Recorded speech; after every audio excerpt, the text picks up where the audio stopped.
Além de Godzilla e outros monstros gigantes, a Toho, a grande empresa japonesa, criou também vários outros tipos de filme de ficção científica, utilizando de forma distinta a temática da radiação. E entre eles tivemos O Segredo do Homem Elétrico, que é o tema de hoje aqui do nosso Sexta-feira Sinistra, dentro do Monstros e Aventuras. Eu sou o Luiz, boas-vindas para toda a galera e vamos nessa.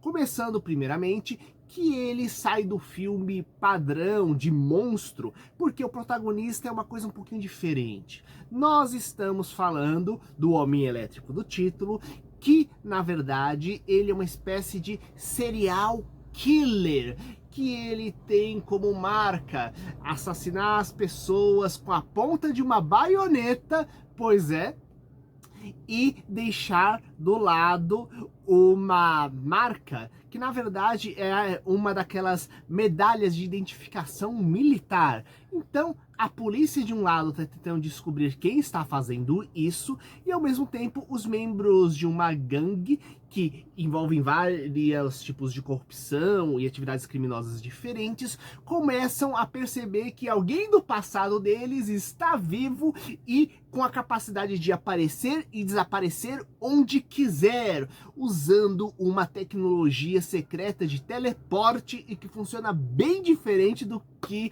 a maioria imaginaria. E o que ocorre é que esse filme é de 1960, dirigido por Jun Fukuda, que é o mesmo que dirigiu, inclusive, alguns dos filmes do Godzilla, como O Terror de Mechagodzilla. Pois é, um dos filmes onde justamente aparece a versão robô gigante do Godzilla lutando contra ele, né? Além de ter feito várias obras de ficção. Sendo que o que ocorre? Antes disso, 2 anos antes, em 58, teve nos Estados Unidos o primeiro grande filme, pelo menos não exatamente de repercussão, assim, um blockbuster como a gente fala atualmente, né? Mas um dos filmes primordiais e mais marcantes, que teve várias continuações e vários remakes dentro do universo do teletransporte, que é A Mosca de Cabeça Branca, de 1958. Sendo que no roteiro do A Mosca, o que acontece? Nós temos o cientista que faz experimentos de teletransporte, tentando criar o teletransporte direto de uma pessoa, e o que ocorre é que uma mosca entra conjunto com ele no teletransporte, e quando ele faz a transferência do corpo dele, o corpo da mosca e o dele se misturam, resultando em um monstro tenebroso. E isso gerou influências até os dias de hoje. Tanto que vocês devem lembrar do mutante mosca, cientista que aparece nos Tartarugas Ninja, né? Mas também ocorreu em vários outros meios. E, em primeiro lugar, a gente já vê que 2 anos depois, o Japão já tinha um filme deles falando sobre questão de um vilão que usa teletransporte, no caso, né? E que não é um vilão que vai pegando e se transformando numa criatura monstruosa, mas você vê que a mente dele foi se ficando pervertida e monstruosa ao longo dos anos, buscando vingança e ajudando no processo de criar esse equipamento de teletransporte justamente para cometer os crimes dele. E o que ocorre é que não é a única influência direta dentro dessa questão de teletransporte dentro do material japonês, porque o que ocorre?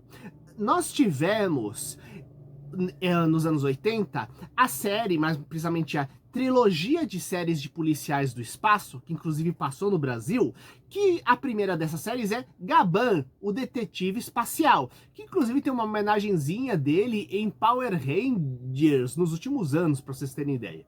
E o que ocorre? Aqui, em Gaban, a partir da metade da série, nós temos um pequeno arco no qual os vilões sequestram o cientista e roubam as máquinas de teletransporte dele, e o Gaban salva o cientista, só que não é uma máquina de teletransporte.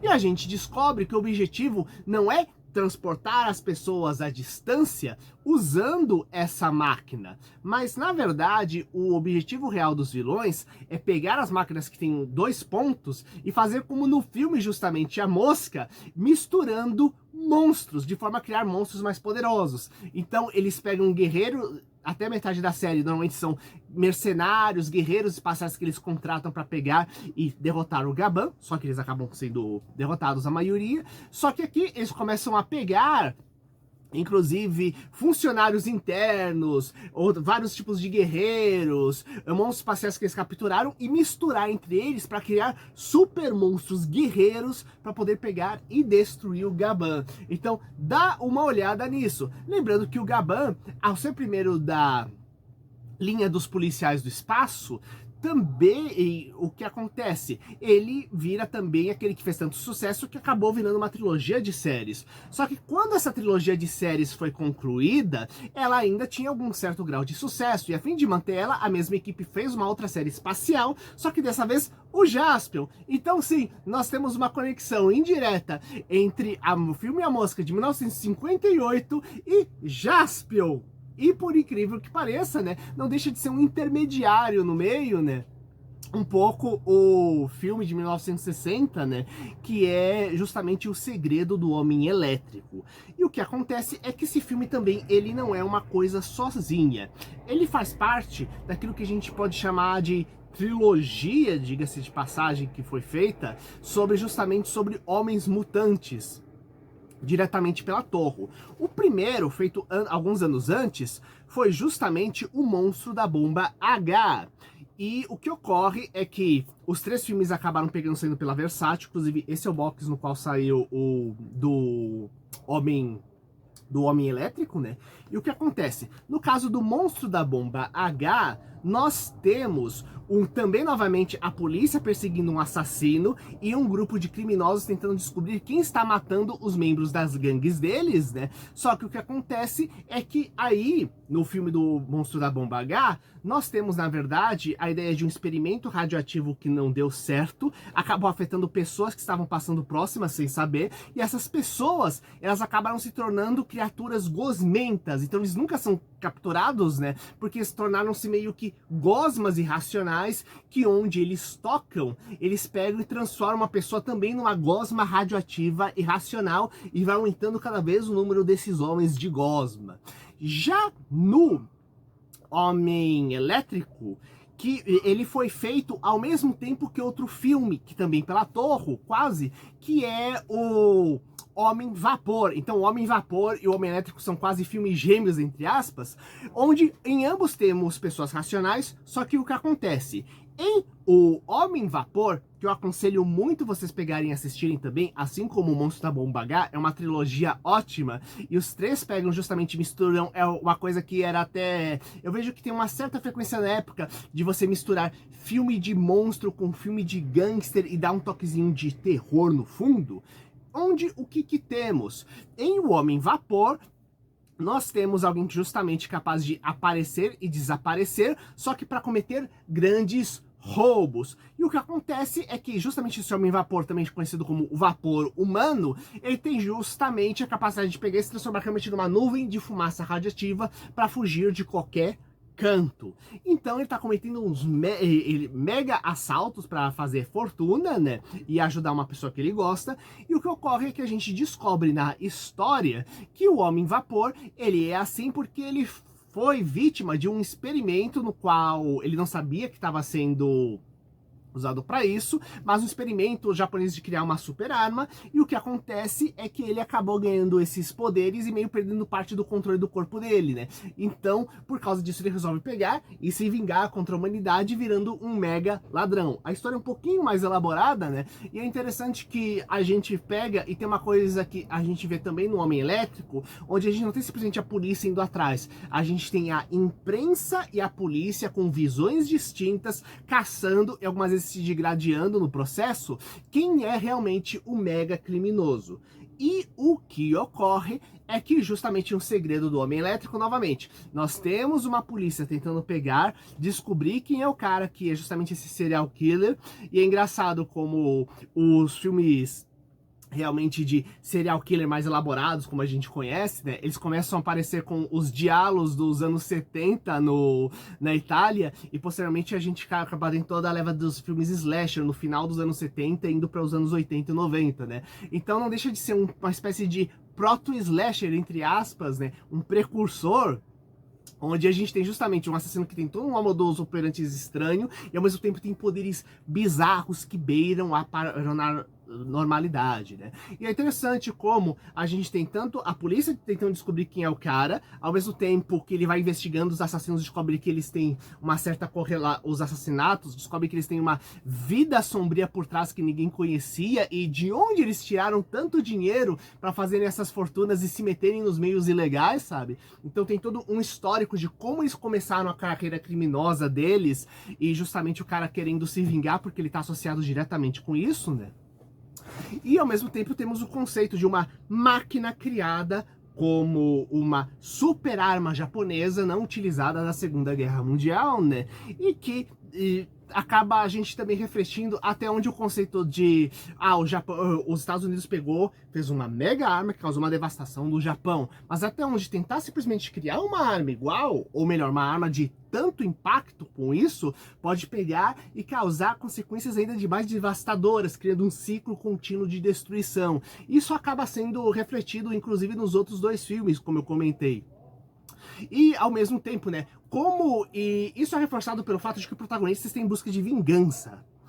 E o que ocorre, justamente, né, criar uma arma para revidar e começar uma corrida armamentista, coisa que estava ocorrendo justamente naquela época da Guerra Fria, acaba sendo novamente uma espécie de vingança em nível global, se a gente refletir, né? Então, acaba sendo justamente uma reflexão sobre uma crítica de um lado, a questão da corrida armamentista, e do outro lado, até onde tem gente que aproveitou o caos do final da guerra para poder pegar e se dar bem, e ao mesmo tempo esse pessoal ainda não foi pego, etc, né? O que não é tão incomum. Se a gente pensar, todo local, quando você tem uma guerra, tem gente que pega e aproveita para fazer umas barbaridades, já que ninguém sabe o que foi o outro lado que fez, quem causou esse desgraça, tudo mais, né? Mesmo em eventos naturais ou em grandes acidentes, tem gente que pega, como saqueadores que aproveitam o caos para inclusive roubar as casas, tomar as pessoas que estão saindo, etc. Vídeos dos últimos desastres que tivemos no Brasil nos últimos tempos, né? E infelizmente, como toda a energia está sendo dedicada justamente para arrumar esse caos todo, para tentar reordenar o país, esse pessoal acaba ficando quase de lado para você pegar e perseguir e impedir que esses criminosos continuem atuando, né? Então, temos essas camadas de reflexão que são estruturadas dentro da história, que acabam se tornando bem interessante, né?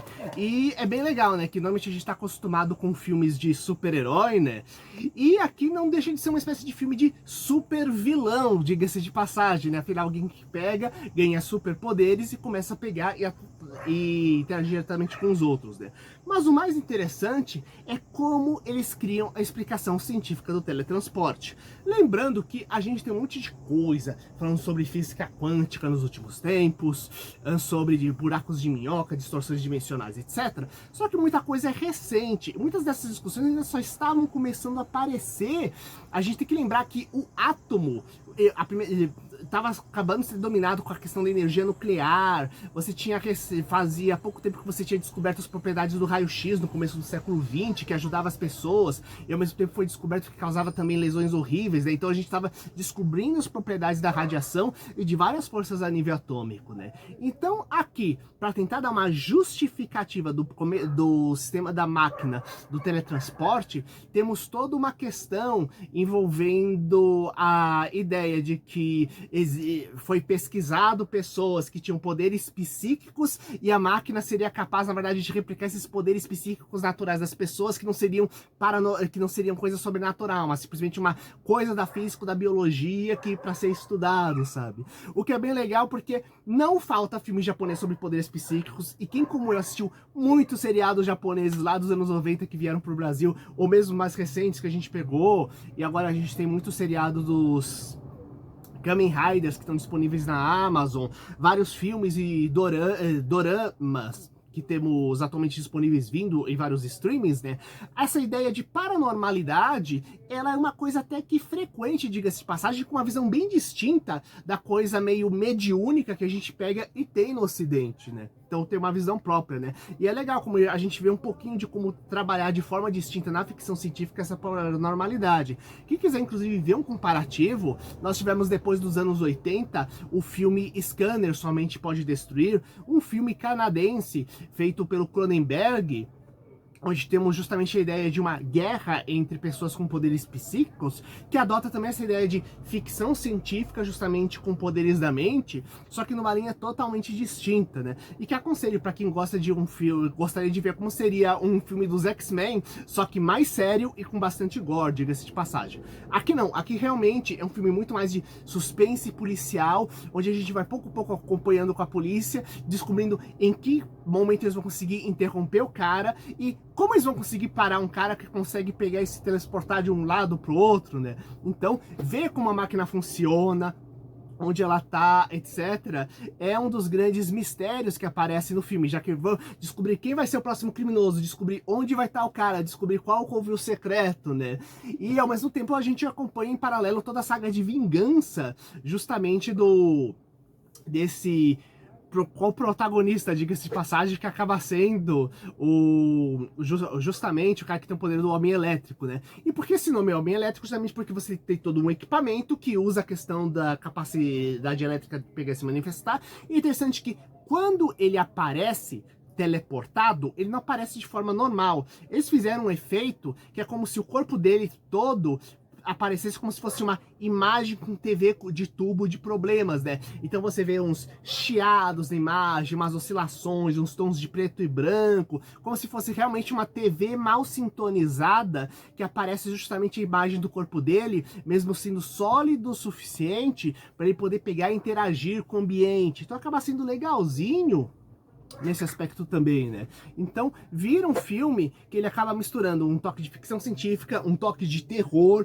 um toque de filme de gangue, tudo para pegar e montar uma história bem elaborada para pegar e curtir. Lembrando que estamos falando de uma época sem celular, onde a TV também era meio recente, tanto assim que a TV, na época dos anos 60, a gente teve nos Estados Unidos toda uma questão de que os filmes e seriados estavam sendo produzidos para TV, só que não tem sendo pagos direitos autorais, como eram pagos no cinema, para vários artistas, né? Então teve uma das primeiras grandes greves de atores que teve nos Estados Unidos, foi justamente lá nos anos 60 em busca desses direitos, né? A TV era uma coisa tão recente que o que acontece é que os filmes,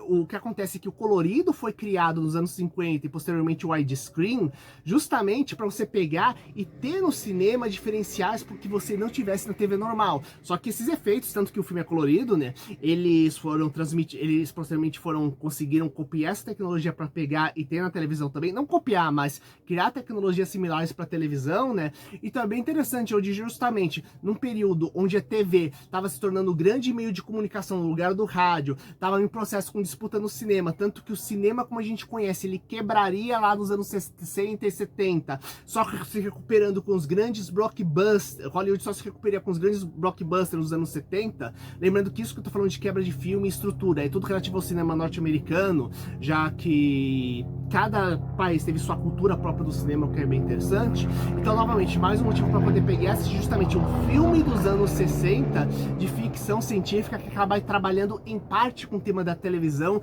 e em parte com a questão dos poderes psíquicos dentro da história. Se lembrando que uma coisa interessante é que o Jun Fukuda, além desses filmes do Godzilla e além desse filme justamente do Homem Elétrico, lembrando que tem a dica também de assistam o filme do Vapor Humano e também do O Monstro da Bomba H, que foi uma trilogia bem bacana, ele depois faria um dos primeiros filmes espaciais com base em Star Wars. Pois é, galera, o filme esse chamado Guerra no Espaço, que vai ser o tema do nosso próximo vídeo do nosso Sexta-feira Sinistra. Então, galera, se vocês gostam ou já assistiram alguma ficção científica dos anos 60, 70, coloque embaixo, compartilhe com seus amigos até o próximo vídeo. Falou!